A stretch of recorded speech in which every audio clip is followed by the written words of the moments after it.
Hi friends, mission GS academy में आपका स्वागत है। आज से हम बिहार एसएससी का एडिटोरिया वॉल्यूम 2 बुक का सेट प्रैक्टिस स्टार्ट किया हूं, जिसका पीडीएफ आपको 11 बजे टेलीग्राम में डाल दिया गया था। जो भी स्टूडेंट बिहार एसएससी का सेट प्रैक्टिस बनाना चाहते हैं तो वो मेरा टेलीग्राम चैनल ज्वाइन कर लें। टेलीग्राम का लिंक आपको वीडियो के डिस्क्रिप्शन में दे दिया जाता है। वहाँ पे आपको पीडीएफ मिल जाएगा और पीडीएफ मिल जाने के बाद आप सेट को बनाइए और उसके बाद 2 से 3 बजे के बीच में इसका यूट्यूब पर डिस्कशन वीडियो का डाल दिया जाएगा और आप उससे मिलाएं और आपका कितना नंबर आ रहा है कमेंट बॉक्स में ज़रूर कमेंट करके बताएं। यह टेस्ट सीरीज काफ़ी दिनों से बंद था, लेकिन आज से इसे पुनः स्टार्ट कर दिया गया है और आज ही से शाम को 6:30 बजे से ग्रुप डिस्कशन जो लाइव चलता था, बीच में बंद हो गया था, वह पुनः फिर वो भी स्टार्ट कर दिया गया है। तो आप तीनों सेट में आप पार्टिसिपेट हो। सुबह में आपको 50 क्वेश्चन का टेस्ट सीरीज चलता है और आपको बिहार एसएससी की बात करें तो 11 बजे उसका पीडीएफ टेलीग्राम में डाल दिया जाता है। उसके बाद बना लें और 3 बजे उसका भी वीडियो अपलोड कर दिया जाएगा और शाम को 6:30 बजे ग्रुप डिस्कशन लाइव में भी आप पार्टिसिपेट हो। नए लोग जो भी हैं चैनल पर, तो चैनल को सब्सक्राइब करें, लाइक करें और अपने दोस्तों में ज़्यादा से ज़्यादा शेयर करें। तो चलिए मैं इसी के साथ आज के सेशन का शुरुआत करता हूँ। आज का पहला क्वेश्चन क्या है, आइए देखते हैं। लूनी नदी के संदर्भ में निम्नलिखित कथनों में से कौन सा सही है? यह बहकर खंभात की खाड़ी में जाकर मिलती है। यह बहकर कच्छ की खाड़ी में जाके मिलती है। यह पाकिस्तान से बहते हुए सिंधु के एक सहायक नदी के विलीन हो जाती है। यह कच्छ के रण में दलदली भूमि में लुप्त हो जाती है। इसमें पूछा गया कि कौन सा सही है, तो इसका करेक्ट आंसर आपको ऑप्शन डी होगा, यानी कि वो कच्छ के रण में दलदली में जाके लुप्त हो जाती है। और इसकी लंबाई की बात करें तो 320 किलोमीटर इसकी लंबाई है लूनी नदी की, और लूनी नदी अरावली पर्वत से निकलती है। क्वेश्चन नंबर 2 कह रहा है पृथ्वी का निकटतम ग्रह कौन सा है? पृथ्वी का निकटतम ग्रह बुध, शुक्र, बृहस्पति और मंगल। तो पृथ्वी का निकटतम ग्रह आपको शुक्र है और शुक्र का कोई उपग्रह नहीं है और बुध का भी कोई उपग्रह नहीं है। सबसे ज़्यादा उपग्रह की बात करें तो शनि के आपको 82 उपग्रह है और बृहस्पति की बात करें तो आपको 79 उपग्रह है और मंगल के 2 उपग्रह फोबोस और डिमोस। सबसे बड़ा उपग्रह आपको गैनीमेड है जो कि बृहस्पति के उपग्रह है। क्वेश्चन नंबर 3, विषुवत रेखा पर निम्न में से किस देश से होकर नहीं गुजरता है? विषुवत रेखा किस देश से होकर नहीं गुजरता है? तो केन्या, सोमालिया, मालदीव और बोत्सवाना। तो विषुवत रेखा 0 डिग्री अक्ष के अक्षांश पर प्रदर्शित करता है और यह बोत्सवाना से होकर नहीं गुजरता है, बाकी सोमालिया से और केन्या से और मालदीव से होकर गुजरता है। क्वेश्चन नंबर 4, निम्न में से कौन सा अवसादी चट्टान नहीं है? अवसादी चट्टान नहीं है। क्वेश्चन को कभी भी अच्छे से पढ़ेंगे तो आप करेक्ट आंसर दे पाएंगे, अन्यथा आप जल्दीबाजी में क्वेश्चन पढ़ेंगे तो गलत आंसर हो जाएगा। तो बलुआ पत्थर, नमक की चट्टान, डोएराइट और कांग्लोमेरेट। तो कौन सा अवसादी चट्टान नहीं है? तो इसका आंसर हो जाएगा आपको ऑप्शन सी, यानी कि डायोराइट नहीं है। क्वेश्चन नंबर 5, भारत की समुद्री सीमा का संबंध किस देश से है? मतलब कितने देश से है? तो 6, 7, 8 और 9। तो इसका आंसर हो जाएगा आपको ऑप्शन बी, 7 देश से है। वह 7 देश कौन कौन सा है, आइए मैं आपको बता रहा हूँ। तो आपको यह देश है पाकिस्तान, मालदीव, श्रीलंका, बांग्लादेश, म्यांमार, थाईलैंड एवं इंडोनेशिया। यही 7 देश से लगा है और बांग्लादेश से सबसे ज़्यादा भारत की सीमा लगता है। क्वेश्चन नंबर 6, दक्षिणी गोलार्ध में पवन के बाईं ओर विचलन को क्या कारण है? तापमान में, पृथ्वी का घूर्णन, चुंबकीय क्षेत्र और दाब। तो इसका आंसर हो जाएगा आपको ऑप्शन बी, पृथ्वी के घूर्णन। क्वेश्चन नंबर 7, भारत में सबसे बड़ी मीठे पानी का झील कौन सा है? भारत में सबसे बड़ी मीठे पानी का झील डल झील, वुल्लर झील, सांभर झील और वेरी नाग झील। तो आपको वुल्लर झील है जो कि आपको जम्मू कश्मीर में है, डल झील भी आपको जम्मू कश्मीर में है और सांभर झील की बात करें तो यह खारे पानी का झील है और वेरी नाग झील की बात करें तो जम्मू कश्मीर में स्थित है और सांभर झील आपको राजस्थान में है। क्वेश्चन नंबर 8, आचार्य विनोबा भावे के भूदान आंदोलन के प्रारंभ में निम्नलिखित स्थानों में से कौन सा एक संबंध था? उदयगिरी, कन्याकुमारी, पोंचमपल्ली और अमरावती। तो इसका करेक्ट आंसर आपको ऑप्शन सी हो जाएगा, यानी कि पोंचमपल्ली जो है आपको आंध्र प्रदेश में है। अमरावती भी आपको आंध्र प्रदेश में है। क्वेश्चन नंबर 9, वर्ष 2023 में 15वां पुरुष हॉकी विश्व कप का आयोजन कहाँ किया जाएगा? 2023 का पूछा जा रहा है, तो 15वां जो 2023 में किया जाएगा आपको भारत में यह किया जाएगा। क्वेश्चन नंबर 10, निम्नलिखित में से कौन सा कारण या उपाय मृदा सुधार के लिए उपयुक्त नहीं है? मृदा सुधार के लिए उपयुक्त नहीं है, तो फसल चक्र, मिश्रित कृषि, बहुफसलीय कृषि और झूम कृषि। तो इसमें कौन सा नहीं पूछा गया? तो इसका आंसर हो जाएगा आपको ऑप्शन डी, यानी कि झूम कृषि नहीं है।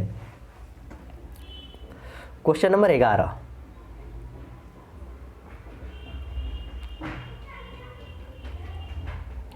क्वेश्चन नंबर 11 कह रहा है भारत का सबसे बड़ा बंदरगाह कौन सा है? त्रावणकोर, कोची, चेन्नई और मुंबई। तो भारत के सबसे बड़ा बंदरगाह आपको मुंबई है, जो कि नावासवा बंदरगाह मुंबई में ही है। क्वेश्चन नंबर 12, विक्टोरिया झील निम्नलिखित में से किस अफ्रीकी देश में अपनी सीमा साझा नहीं करती है? विक्टोरिया झील, तो तंजानिया से, युगांडा से, केन्या से और रवांडा से।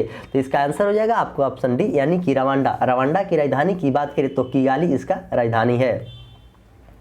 केन्या की राजधानी आपको नैरोबी है। क्वेश्चन नंबर 13, बिहार के किस जिला को वर्मी कंपोस्ट का जनक माना जाता है? वर्मी कंपोस्ट का जनक बिहार के कौन सा जिला को माना जाता है? बेगूसराय, गया और बक्सर और रोहतास। तो इसका आंसर हो जाएगा आपको ऑप्शन ए, यानी कि बेगूसराय जिला को बिहार के कंपोस्ट को माना जाता है। गया की बात करें तो गया में महात्मा बुद्ध की ज्ञान की प्राप्ति निरंजना नदी के किनारे हुआ था। क्वेश्चन नंबर 14, निम्नलिखित में से कौन सा बाघ अभ्यारण्य अरुणाचल प्रदेश में स्थित है? पूछा गया कि कौन सा बाघ अभ्यारण्य जो है कि अरुणाचल प्रदेश में स्थित है? तब पखुई, ओरांग, डंफा और इंद्रावती। तो इसका आंसर हो जाएगा आपको ऑप्शन ए, पखुई वन्यजीव अभ्यारण्य आपको अरुणाचल प्रदेश में स्थित है।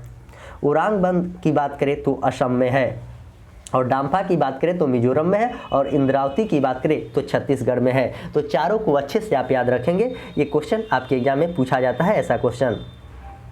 क्वेश्चन नंबर 15, जैन धर्म के बारे में कौन सा असत्य है? मतलब कौन सा गलत है? जैन धर्म ईश्वर की मान्यता थी, यह बिल्कुल सही है। जैन धर्म में आत्मा की मान्यता नहीं थी, यही गलत है। इसमें आत्मा की मान्यता थी, तो इसका आंसर आपको ऑप्शन बी हो जाएगा। क्वेश्चन नंबर 16, निम्नलिखित में से कौन सी सभ्यता अपने नगर नियोजन के लिए प्रसिद्ध है? कौन सी सभ्यता जो है अपने नगर नियोजन के लिए प्रसिद्ध है? तो सिंधु घाटी सभ्यता, मेसोपोटामिया की सभ्यता, मिस्र की सभ्यता और चीन की सभ्यता। तो इसका आंसर हो जाएगा सिंधु घाटी की सभ्यता अपने नगर नियोजन के लिए संबंधित है। क्वेश्चन नंबर 17, निम्नलिखित में से किस वंश का शासन सबसे दीर्घकालीन है? मतलब सबसे अधिक है? तो गुलाम वंश के शासन की बात करें तो 1206 से लेकर 1290 तक था। खिलजी वंश के शासन की बात करें तो 1290 से लेकर 1320 तक इसका शासनकाल था, और तुगलक वंश के शासनकाल की बात करें तो 1320 से लेकर आपको 1412 तक इसका शासनकाल था। और लोधी वंश के शासनकाल की बात करें तो 1451 से लेकर 1526 तक था। सर्वाधिक दीर्घकालीन शासक तुगलक वंश का था। इस तरह इसका आंसर आपको ऑप्शन सी होगा। क्वेश्चन नंबर 18, अब्दुल रज्जाक ने विजयनगर साम्राज्य की यात्रा किसके शासनकाल में किया था? अब्दुल रज्जाक ने, तो देवराय द्वितीय, देवराय प्रथम, हरिहर प्रथम और कृष्णदेवराय। तो अब्दुल रज्जाक की बात पूछा है तो इसका आंसर हो जाएगा देवराय द्वितीय के शासनकाल में वो 15वीं शताब्दी में यात्रा किया था। हरिहर और बुक्का ने 1336 में विजयनगर की स्थापना किया था, और पुर्तगाली यात्री डुआर्ट बारबोसा कृष्णदेव राय के शासनकाल में विजयनगर आया था। ये भी बात आप अच्छे से याद रखेंगे। क्वेश्चन नंबर 19, सुजाऊ दौला और शाह आलम द्वितीय ने रॉबर्ट क्लाइव के साथ इलाहाबाद की संधि पर कब हस्ताक्षर किए थे? तो 1757 में, 1764 में, 1765 में और 1769 में। तो इसका आंसर हो जाएगा आपको ऑप्शन सी, यानी कि 1765 में किए थे। 1757 की बात करें तो 23 जून 1757 को प्लासी का युद्ध हुआ था, और बक्सर का युद्ध 22 अक्टूबर 1764 को बक्सर का युद्ध हुआ था। Question number 20,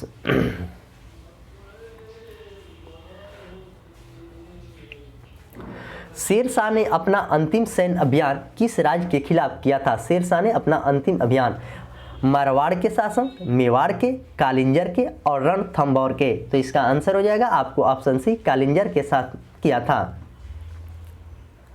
question number 21। Question number 21 कह रहा है कि निम्नलिखित कथनों में से कौन सा कथन असत्य है, यानी कि कौन सा कथन गलत है? रॉबर्ट क्लाइव बंगाल के प्रथम गवर्नर जनरल थे, यह बिल्कुल सही है। विलियम बेंटिंग भारत के प्रथम गवर्नर जनरल थे, यह भी सही है। लॉर्ड कैनिंग भारत के प्रथम वायसराय थे। सी राजगोपालाचारी स्वतंत्र भारत के पहले भारतीय गवर्नर जनरल थे। तो इसमें गलत पूछा गया, तो इसका आंसर हो जाएगा आपको ऑप्शन ए, यही गलत है। रॉबर्ट क्लाइव बंगाल के प्रथम गवर्नर जनरल थे, यह गलत है। रेगुलेटिंग एक्ट के तहत ब्रिटिश संसद ने बंगाल के। Question number 22। निम्नलिखित में से कौन क्रिप्स मिशन के साथ कांग्रेस के आधिकारिक वार्ताकार थे? तो सबसे पहले मैं बता दूं कि क्रिप्स मिशन 1942 में मार्च में आया था।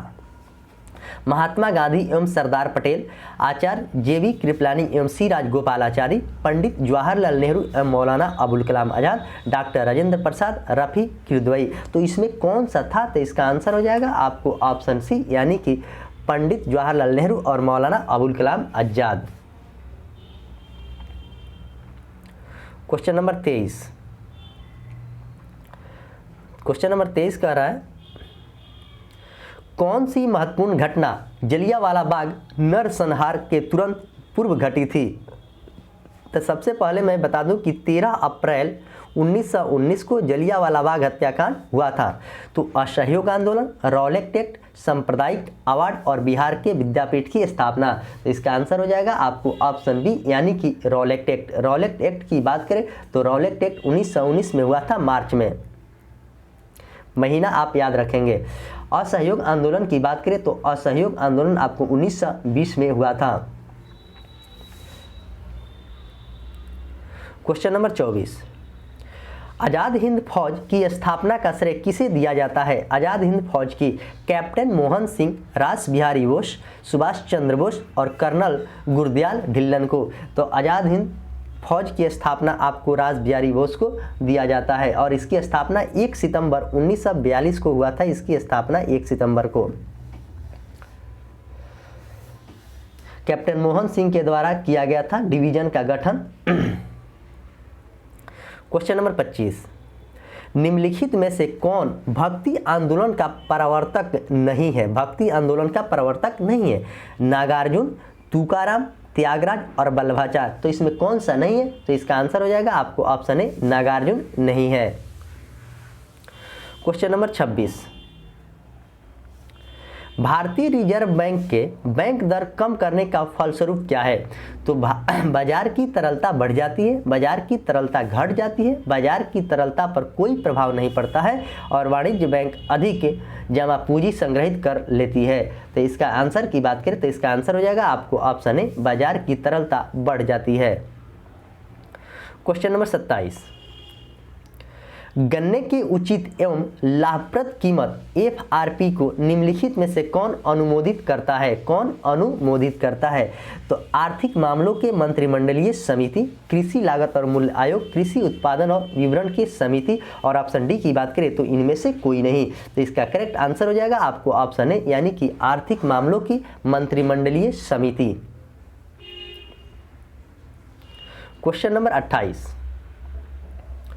बाजरा का सर्वाधिक उत्पादक राज्य कौन सा है? मतलब पूछा गया कि बाजरा सबसे ज़्यादा भारत में कहाँ पर होता है?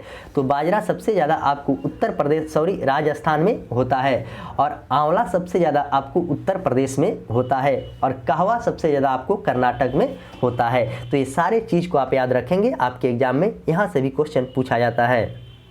Question number 29।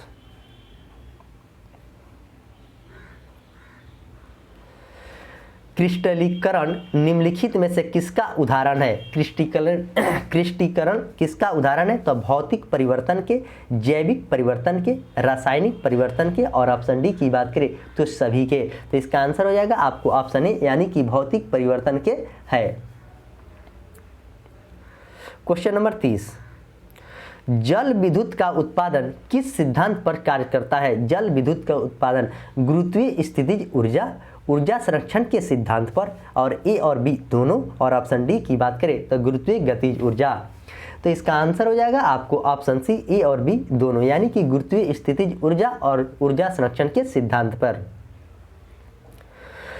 क्वेश्चन नंबर 31, निम्नलिखित में से कौन सी मूल भौतिक राशि नहीं है। पूछा गया है कि इसमें कौन सा मूल भौतिक राशि नहीं है, तो वेग, विद्युत धारा, लंबाई और ज्योति तीव्रता। तो इसका आंसर हो जाएगा आपको ऑप्शन ए, यानी कि वेग।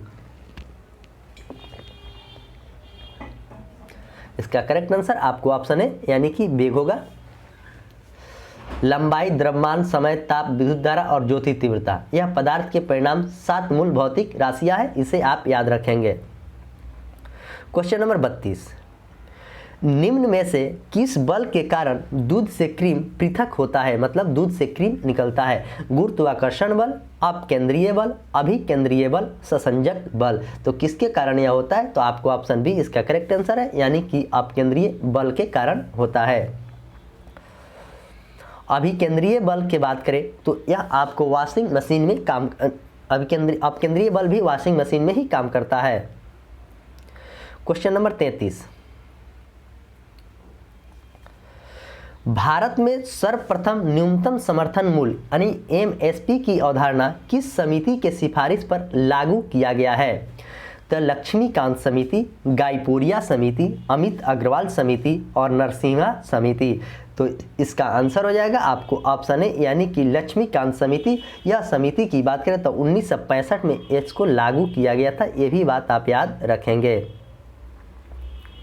क्वेश्चन नंबर 34, सिगरेट लाइटर में निम्नलिखित में से कौन सा गैस प्रयुक्त होता है। सिगरेट का जो लाइटर होता है उसमें कौन सा गैस, तो इथेन, प्रोपेन, मीथेन और ब्यूटेन। तो इसका आंसर हो जाएगा आपको ऑप्शन डी, यानी कि ब्यूटेन।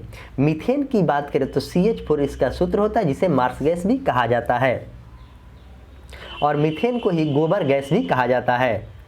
क्वेश्चन नंबर 35, सबसे अधिक क्रियाशील धातु कौन सी है। सबसे अधिक क्रियाशील धातु पोटेशियम, सोडियम, कैल्शियम और मैग्नीशियम। तो सबसे अधिक क्रियाशील धातु की बात करें तो आपको पोटेशियम है, और उसके बाद सोडियम है, उसके बाद आपको कैल्शियम है, और सबसे कम आपको मैग्नीशियम है। तो इसे आप अच्छे से याद रखेंगे। क्वेश्चन नंबर 36, सबसे बड़ा स्तनपायी यानी कि सबसे बड़ा स्तनपायी व्हेल, मछली, दरियाई घोड़ा, अफ्रीकी हाथी और समुद्री बाघ। तो सबसे बड़ा स्तनपायी की बात करें तो इसका आंसर हो जाएगा आपको ऑप्शन ए, यानी कि व्हेल मछली। इसका वजन की बात करें तो 180 मीट्रिक टन होता है, 180 मीट्रिक टन होता है।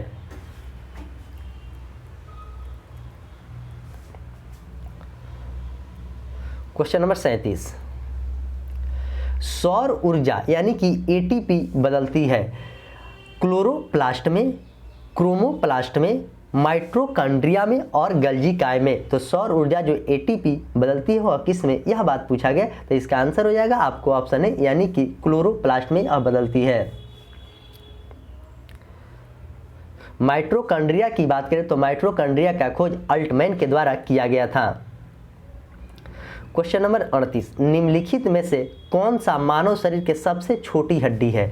मानव के शरीर में सबसे छोटी हड्डी ह्यूमस का, स्टेपिज का, मेलियस का और फीमर का। तो सबसे छोटी पूछेगा तो आपको स्टेपिज जो कान की हड्डी होता है, और सबसे बड़ा पूछेगा तो जांघ का आपको फीमर, बड़ा पूछेगा तो आपको फीमर होगा। और मानव के शरीर में 206 अस्थियां होता है, और नवजात में बात करें तो 300 अस्थि होता है। क्वेश्चन नंबर 39, क्वेश्चन नंबर 39 कह रहा है निम्नलिखित में से कौन लसिका का कार्य है। लसिका में उपस्थित लिम्फोसाइट हानिकारक जीवाणुओं को भक्षण करके रोगों को रोकथाम में सहायता होता है।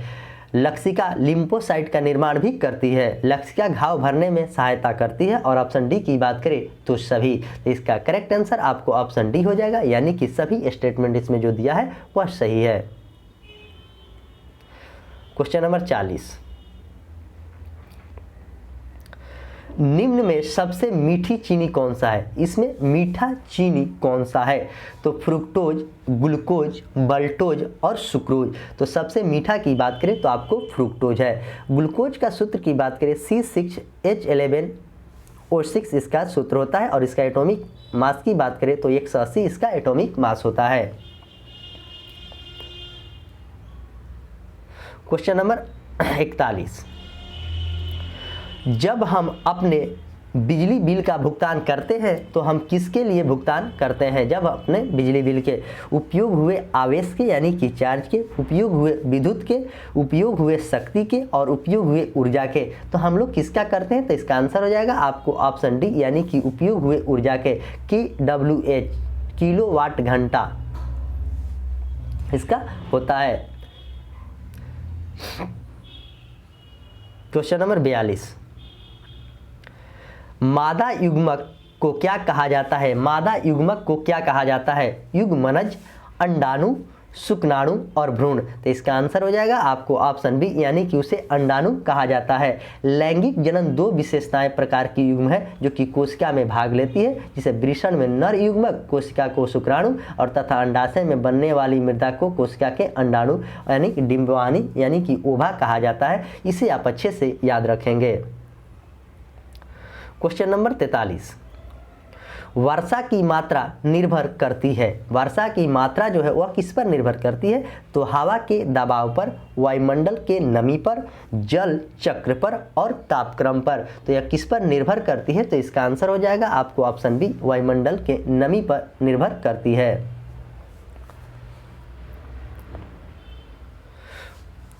क्वेश्चन नंबर 44, यूएनईपी का मुख्यालय कहाँ पर स्थित है? जेनेवा में, नैरोबी में, टोक्यो में और काठमांडू में। तो यूएनईपी का मुख्यालय की बात करें तो इसका आंसर हो जाएगा आपको ऑप्शन बी नैरोबी में इसका मुख्यालय है। और डब्ल्यूटीओ का मुख्यालय की बात करें तो जेनेवा में है। और सार्क के मुख्यालय की बात करें तो काठमांडू है और सार्क की स्थापना 1985 में हुआ था। और जापान की राजधानी आपको टोक्यो है। क्वेश्चन नंबर 45, क्वेश्चन नंबर 45 कह रहा है भारत के संविधान के उद्देशिका में निम्न शब्दावली के अनुक्रम में दी गई वह है। आइए इसे देखते हैं।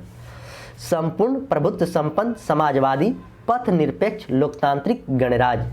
और ऑप्शन बी की बात करें तो समाजवादी पथ निरपेक्ष संपूर्ण प्रभुत्व संपन्न लोकतांत्रिक गणराज्य। तो इसका करेक्ट आंसर आपको ऑप्शन ए ही है यानी कि संपूर्ण प्रभुत्व संपन्न समाजवादी पथ निरपेक्ष लोकतांत्रिक गणराज्य।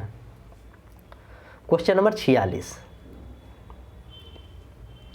भारत में फ्रांसीसी ने अपना सबसे पहला कारखाना निम्नलिखित में से कहां पर लगाया था?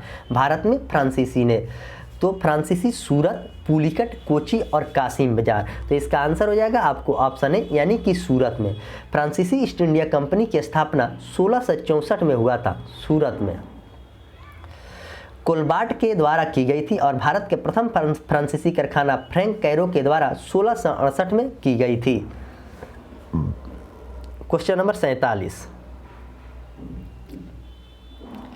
निम्नलिखित में से कौन एक अस्थाई सरकार के कार्यों में नहीं है? अस्थाई सरकार के कार्यों में नहीं है। लोक स्वास्थ्य, सफाई, सार्वजनिक उपयोगों के लिए सेवाएं और सार्वजनिक व्यवस्था बनाए रखना। तो इसमें कौन सा कार्य नहीं है यह बात पूछा गया। तो इसका आंसर हो जाएगा आपको ऑप्शन डी यानी कि सार्वजनिक व्यवस्था बनाए रखना नहीं है। क्वेश्चन नंबर 48, निम्नलिखित में से कौन निर्धारित करता है कि कोई विधेयक धन विधेयक है या नहीं? कोई विधेयक धन विधेयक है या नहीं? राष्ट्रपति, उपराष्ट्रपति, लोकसभा अध्यक्ष और राज्यपाल। तो इसका आंसर हो जाएगा आपको ऑप्शन सी यानी कि लोकसभा अध्यक्ष। लोकसभा अध्यक्ष की बात करें तो अनुच्छेद 93 में है। और धन विधेयक की बात करें तो अनुच्छेद 110 में धन विधेयक की बात कही गई है। और राष्ट्रपति की बात अनुच्छेद 52 में कहा गया है। और उपराष्ट्रपति की बात अनुच्छेद 63 में कहा गया है। और राज्यपाल की बात अनुच्छेद 153 में कहा गया है। तो मैंने 4-5 अनुच्छेद आपके सामने जो चर्चा किया हूँ जो कि हमेशा आपके एग्जाम में पूछा जाता है, इसे आप अच्छे से याद भी रखेंगे। क्वेश्चन नंबर 49, वित्तीय आपात कितने समय के लिए लागू किया जाता है? वित्तीय आपात 12 महीना के लिए, 2 साल के लिए, 6 महीना के लिए।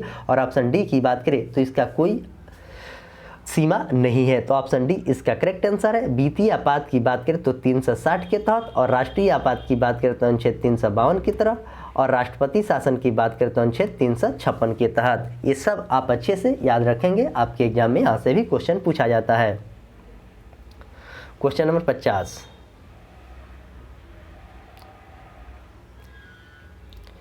भारत के महानिवादी के संबंध में निम्नलिखित में से कौन सा कथन जो है वह सही नहीं है? तो संविधान के अनुच्छेद 76 में महानिवादी के वर्णन है, यह बिल्कुल सही है। आपसे क्वेश्चन में पूछा गया है कि गलत कौन सा है? वह केंद्रीय कैबिनेट का सदस्य होता है और संसद की कार्रवाई में भाग लेता है, तो ये भी आपको बिल्कुल सही नहीं है, यही आपको गलत है, गलत को चुनना था। तो इसका आंसर आपको ऑप्शन बी, वह राष्ट्रपति के प्रसाद पद धारण करता है, वो लोकसभा के किसी भी समिति का सदस्य नहीं होता है। क्वेश्चन नंबर 51, नगर निगम का अध्यक्ष कौन होता है? नगर निगम का अध्यक्ष की बात करें तो प्रधानमंत्री, सरपंच, महापौर और राज्यपाल। तो नगर निगम का अध्यक्ष आपको ऑप्शन सी यानी कि महापौर होता है। प्रधानमंत्री की बात करें तो अनुच्छेद 75 में प्रधानमंत्री की बात कही गई है। सरपंच आपको ग्राम पंचायत में होता है जो कि न्यायिक कार्यों को देखता है। क्वेश्चन नंबर 52, क्वेश्चन नंबर 52 जो है आपको मिलान करना है। नागालैंड, हिमाचल प्रदेश, मणिपुर, सिक्किम और मिजोरम। तो इसका आंसर हो जाएगा आपको ऑप्शन सी यानी कि इसका आंसर होगा आपको ऑप्शन ए, नागालैंड, तब हिमाचल प्रदेश, तब मणिपुर, तब सिक्किम, तब मिजोरम। नागालैंड के गठन की बात करें तो 1963 में इसका गठन किया गया था, नागालैंड को 1963 में। हिमाचल प्रदेश की बात करें तो 1971 में। मणिपुर की बात करें तो मणिपुर को आपको 1972 में। मिजोरम की बात करें तो मिजोरम का गठन हुआ था आपको 1987 में। और सिक्किम की बात करें तो 1975 में। तो इसी को सजाना था, तो इसका आंसर आपको ऑप्शन सी ए करेक्ट है। क्वेश्चन नंबर 53, नीति आयोग के द्वारा जारी बहुआयामी गरीबी सूचकांक 2021 के अनुसार बिहार में कितनी प्रतिशत जनसंख्या गरीब है? 51.91%, 52.89%, 55.67% और 56.64%। तो इसका आंसर हो जाएगा आपको ऑप्शन ए यानी कि 51.91% करेक्ट है। क्वेश्चन नंबर 54, निम्नलिखित में से किस वीटो की शक्ति का प्रयोग भारत के राष्ट्रपति में नहीं किया जाता है? मतलब कौन सा वीटो जो है भारत के राष्ट्रपति में नहीं करता है? निलंबकारी वीटो, पॉकेट वीटो, विशेषित वीटो और अत्यांतिक वीटो। तो इसका आंसर हो जाएगा आपको ऑप्शन सी यानी कि विशेषित वीटो का प्रयोग नहीं किया जाता है, यह अमेरिका में प्रयोग किया जाता है। सबसे पहले वीटो का प्रयोग करने वाला राष्ट्रपति आपको ज्ञानी जैल सिंह थे और 1986 में वीटो का प्रयोग किया गया था दहेज प्रथा पे। क्वेश्चन नंबर 55, क्वेश्चन नंबर 55 कह रहा है भारत के राष्ट्रपति के निर्वाचन की प्रक्रिया में संशोधन करने के लिए संबंधित विधेयक को पारित किया जाना चाहिए। लोकसभा के 2/3 बहुमत से, राज्यसभा के 2/3 बहुमत से, संसद के दोनों सदनों के 2/3 बहुमत से, संसद के दोनों सदनों के 2/3 बहुमत के साथ, यही साथ आधे से अधिक राज्यों को अनुमोदन से। तो इसका आंसर की बात करें तो इसका आंसर हो जाएगा आपको ऑप्शन डी यानी कि संसद के दोनों सदनों के 2/3 बहुमत से, तथा साथ ही आधे अधिक राज्यों के अनुमोदन से भी किया जाता है। क्वेश्चन नंबर 56, एजरा कप का संबंध किस खेल से है? एजरा कप का संबंध पोलो से है, ब्रिज से है, बैडमिंटन से और क्रिकेट से। तो इसका आंसर हो जाएगा आपको ऑप्शन ए, एजरा कप का संबंध आपको पोलो से है, जबकि होलकर ट्रॉफी का संबंध ब्रिज खेल से है। और एजरा कप भारत में सालाना कलकत्ता पोलो क्लब के द्वारा आयोजित किया गया था और रणजी ट्रॉफी क्रिकेट से है। उबेर कप आपको बैडमिंटन से है। क्वेश्चन नंबर 57, निम्नलिखित में से कौन भारत के प्रथम मुख्य न्यायाधीश थे? भारत के प्रथम मुख्य न्यायाधीश हीरालाल जेकानिया, सुकुमार सेन, गणेश वासुदेव मलंकर और डॉक्टर नगेंद्र सिंह। तो भारत के प्रथम मुख्य न्यायाधीश की बात करें तो इसका आंसर हो जाएगा आपको ऑप्शन है हीरालाल जेकानिया, भारत के प्रथम मुख्य न्यायाधीश थे। जबकि सुकुमार सेन भारत के प्रथम चुनाव आयुक्त थे और लोकसभा के प्रथम अध्यक्ष की बात करें तो गणेश वासुदेव यानी कि जेबी मालंकर थे। Question number 58,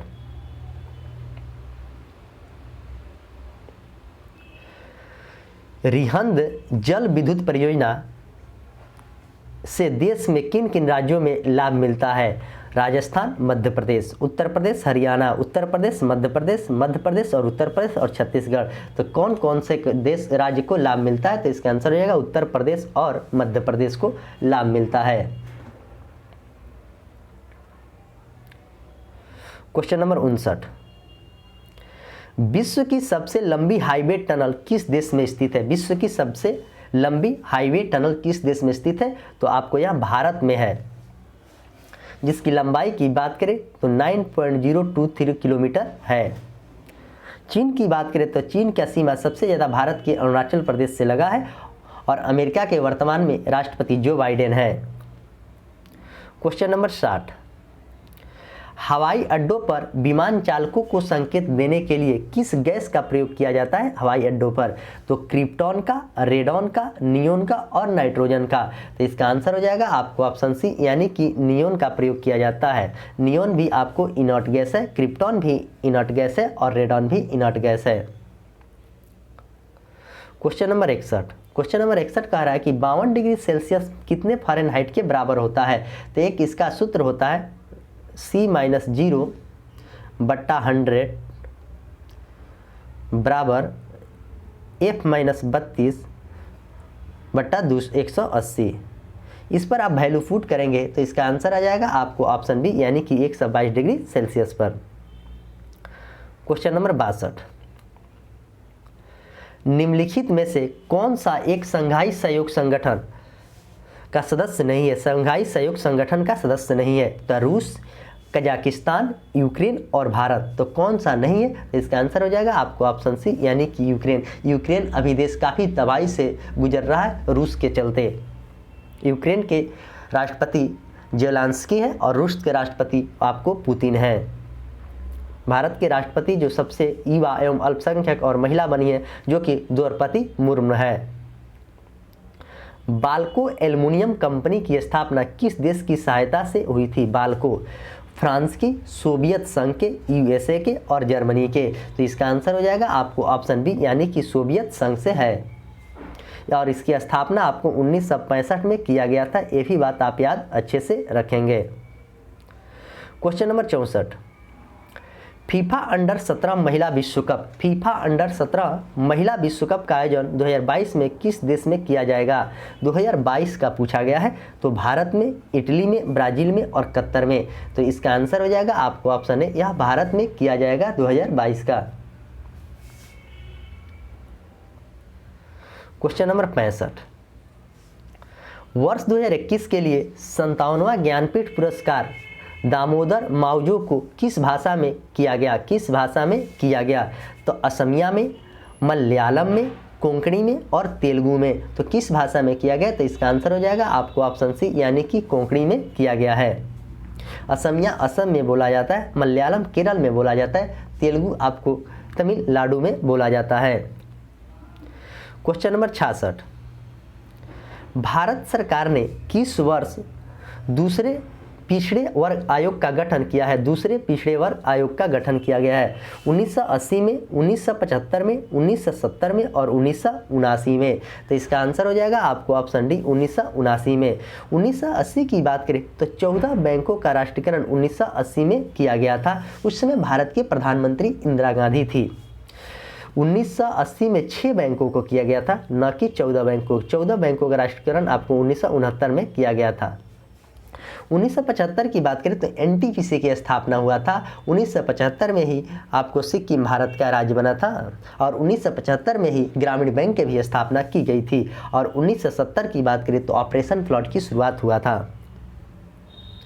question number 67, Swami Dayanand Saraswati के द्वारा आर्य समाज की स्थापना किस वर्ष किया गया था? स्वामी दयानंद सरस्वती। 1875 में, 1877 में, 1876 में और 1880 में। तो स्वामी दयानंद सरस्वती के द्वारा किया गया था 1875 में।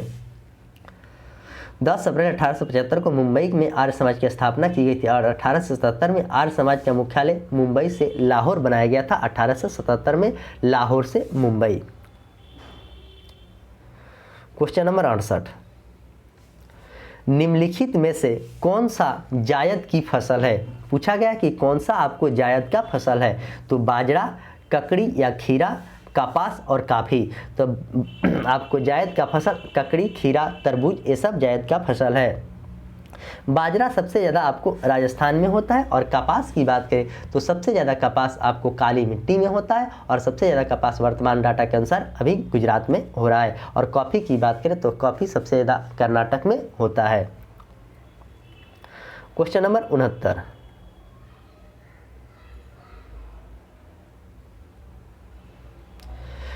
क्वेश्चन नंबर 69 कह रहा है वर्तमान में भारत के मुख्य चुनाव आयुक्त कौन है? अभी वर्तमान में अनूप चंद्र पांडे, सुशील चंद्र, राजीव कुमार और ऑप्शन डी की बात करें तो मनोज पांडे। तो वर्तमान में आपको चुनाव आयुक्त राजीव कुमार है। 25वें चुनाव आयुक्त के रूप में इन्हें चुना गया है। सुशील चंद्र इससे पहले थे। लेफ्टिनेंट जनरल मनोज पांडे देश का नया थल सेना के प्रमुख नियुक्त किया गया है। क्वेश्चन नंबर 70, आर्थिक सर्वेक्षण 2021-22 के अनुसार कृषि एवं संबंधित क्षेत्र में वर्ष 2021-22 में कितने प्रतिशत की दर से वृद्धि दर्ज करने का अनुमान लगाया गया है? तो कितने प्रतिशत के दर से? तो 3.6%, 3.9%, 4.2% और 3.2%। तो इसका आंसर हो जाएगा आपको ऑप्शन बी 3.9%। तो इस तरह आज 70 क्वेश्चन जो इसमें जीके और करंट अफेयर्स और जीएस का था, जो कि मैं आपके सामने इसका डिस्कशन काफ़ी किफ़ायती तरीके से किया हूं। इसे आप अपने जो सेट जो भी लोग बनाए हैं उससे मिला लीजिएगा और उसके बाद आपका कितना नंबर आ रहा है कमेंट बॉक्स में ज़रूर कमेंट कीजिएगा। अगर आपको जो क्वेश्चन पर डाउट है वो आप कमेंट बॉक्स में पूछ सकते हैं। तो मैं आशा करता हूँ कि यह सीरीज आपको काफ़ी अच्छा लगेगा। आज से इसकी शुरुआत की गई है और इससे पहले मैं बता दूं कि इसका 55 सेट यूट्यूब पर उपलब्ध है और इसका टेलीग्राम में पीडीएफ भी उपलब्ध है। तो आप टेलीग्राम वहां ज्वाइन कर लीजिए और यूट्यूब से आप उसका डिस्कशन देख सकते हैं। और वॉल्यूम 2 में आपको 12 सेट है। आज पहला नंबर सेट था, 12 दिन में ये भी सेट खत्म हो जाएगा। तो आगे आपको दूसरा सेट कराया जाएगा। तो चलिए मैं इसी के साथ आज के सेशन के समाप्त करता हूँ। नए लोग जो भी हैं चैनल को सब्सक्राइब करें, लाइक करें और अपने दोस्तों में ज़्यादा से ज़्यादा शेयर करें। मिलेंगे शाम 6:30 बजे ग्रुप डिस्कशन में। तब तक के लिए धन्यवाद।